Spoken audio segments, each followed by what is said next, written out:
Ndugu waandishi wa habari na mahususi kabisa wa Tanzania kwa ujumla, tumefurahia kwa kipekee kabisa uamuzi huu wa mahakama ya hakimu mkazi Dar es Salaam iliyopo Kisutu, kwa sababu kubwa moja. Ni uamuzi ambao haukuwa mwepesi, ni uamuzi ambao ulihitaji ushujaa wa mahakama.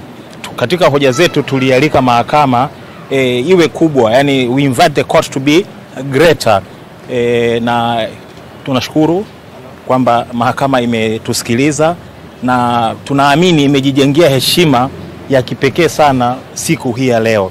Heshima hii ni kama akiba ambayo imejiwekea, ambayo naamini itatumika kwa muda mrefu sana. Kwa hiyo kwa kipekee kabisa tuishukuru mahakama kwa ujasiri, tumshukuru Mheshimiwa Muhini na tumuombe aendelee kuwa na ujasiri huo, kwa sababu kesi hii kama tulivyosema inafuatiliwa na watu wote wa ndani na nje ya Tanzania. Kwa hiyo heshima hiyo hajajengea ndani ya Tanzania tu, hata nje ya Tanzania, kwa sababu wote mmeona kulikuwa kuna toka Mheshimiwa Lissu afikishwa mahakamani, kumekuwa na international observers kutoka taasisi mbalimbali, East African Law Society, mabalozi.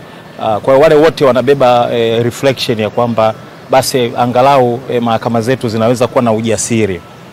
Kwa hiyo kwa hilo tunashukuru sana, lakini pia tuendelee kutoa wito kwa wale ambao tumewakemea hivi karibuni, tumesema wana tabia ya kuongea huko mabarabarani, basi waendelee kujionya, kwa sababu hiyo inaweza kuleta madhara katika mwenendo wa kesi. Wajionye sana, wameshamfikisha huyu mtu kupitia kwa wahusika wa kisheria mahakamani, basi waache mahakama ifanye kazi yao, halafu majibu yatakayotolewa sasa ndio wanaweza kwenda kuyazungumzia huko barabarani.